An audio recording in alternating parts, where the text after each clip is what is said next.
Сәлем баршаңызға, сіздермен бірге дәметкен. Бүгін осындай өте дәмді ұйғыр самсаның рецептісімен бөлісемін. Жасап көруге кеңес беремін. Жаңа видео рецепттерді жіберіп алмас үшін менің каналыма лайк басып, тіркеліп қоюларыңызды сұраймын. 500 грамм ұнды електен өткізіп дайындап аламыз. Салқын, яғни морозильниктен шыққан сары майды ұнға аунатып, ірі көзді үкіштен өткіземіз. Сары май ұнға аунатылғандықтан және морозильникте тұрғандықтан үкіштен жақсы өтетін болады. Үкіштен өткізіп болғаннан кейін біріктіріп араластырамыз. Әрі қарай қамырға қосатын сұйық масыны дайындаймыз. Ол үшін 2 жұмыртқаның ақ уызы мен сары уызынан ажыратып аламыз және 1 жұмыртқаның өзін шағып 2 сары уызға саламыз.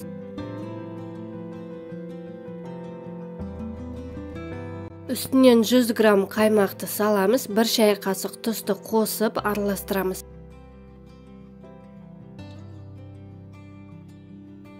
Енді осы сұйық масыны ұнның үстіне құйып, қолымызбен жұмсақ қамыр илейміз.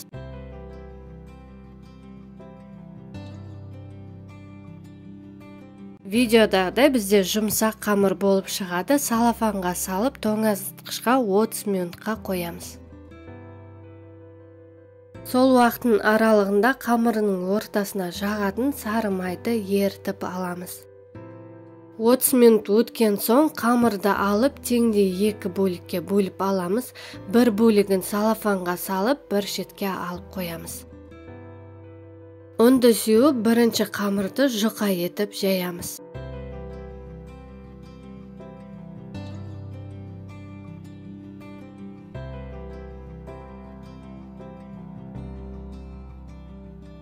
Алдағы уақытта әлде көп видео рецепттермен бөлісетін боламын. Каналыма лайк басып, тіркеліп қойыңыз.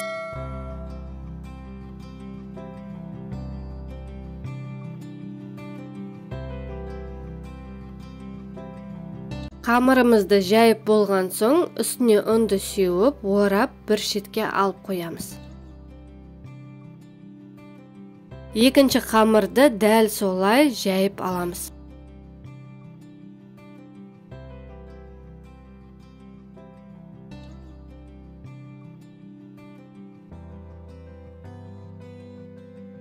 Қамырымызды жайып болғаннан кейін жаңағы ерітіп алған сары майымызды жағамыз. Енді үстінен екінші қамырымызды төсейміз. Қамырның үстінен ертілген сары майымызды жағамыз. Қамырымызды нығыздау етіп, рулет тәрізді қылып ораймыз. Қамырымызды салафанға салып, тоңазытқышқа кемінде 3 сағатқа қоямыз, немесе 1 түнге қойсақ жақсы болады. Әрі қарай салмасын дайындаймыз. Фаршқа, яғни тартылған етке қойдың құйрық майын қосамыз. Сонда біздің самсамыз одан да өте дәмді болады. Айдалап туралған пиязды қосамыз, үстінен 1,5 шай қасық тұзды саламыз. Дәміне қарай қара бұрыш, паприканы қосып, жақсылап араластырамыз. Тоңазытқыштан қамырды алып, тең бөліктерге бөліп аламыз. Қаласаңыз, таразының көмегімен 40 граммдай өлшеп алсаңыз болады. Қамырды оңай жаю үшін қамырдың үстінен басып аламыз. Қамырымыздың құрамында сары май болғандықтан тез еріп кетеді, сондықтан жаятын бөлігін қалдырып, ал қалған бөлігін тоңазытқышқа қоя тұрамыз. Қамырымызды жаюды бастаймыз. Ұнды сеуіп, ортасын оқтаумен қатты баспай, шеттерін басып жайып аламыз. Ортасына салмасын салып, түйіп аламыз. Түйіп болған соң противенге бір-бірінен алшақтау етіп қоямыз. Сары уызға 1 ас қасық сүтті құйып, араластырып, самсаның бетіне сары уызын жағамыз.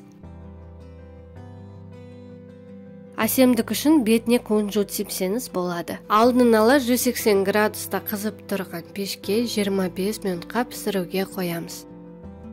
Осымен біздің самсамыз дайын, қамыры дәмді кереметтей болып шығады. Ас болсын. Видео рецепт ұнаған болса, каналыма лайк басып, тіркеліп қойыңыз. Сіздермен бірге болған Дәметкен.